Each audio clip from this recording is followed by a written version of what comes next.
Un saludo para Huachochi, aquí estamos en Urique, en Caballo Blanco. ¡Saludos! Buenas tardes, tengan todos ustedes.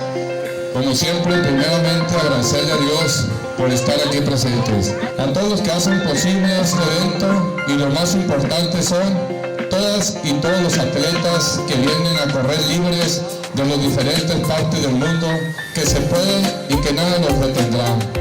Una vez más, enalteciendo este ultramaratón Caballo Blanco edición 21. Bienvenidos sean todos. Hoy seguimos con el gran legado que nos dejó nuestro gran amigo Caballo Blanco. Como decía Mica True, correr libre. Por eso hoy vamos todos a correr los 80K, 42K y 21K. Sean todos bienvenidos. Aquí se demuestra que mientras unos hacen la guerra, nosotros estamos haciendo aquí en Urique la paz.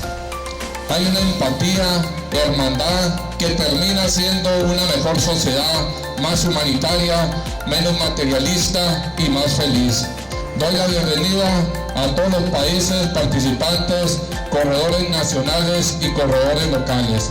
Pues bien, señoras y señores, siendo las 8:01 del día 2 de marzo del año 2024, queda formalmente inaugurado el 21 Ultramaratón Caballo Blanco Urique 2024. Sean todos bienvenidos y que Dios los bendiga, señores. Gracias. Muy bien, de esta manera queda oficialmente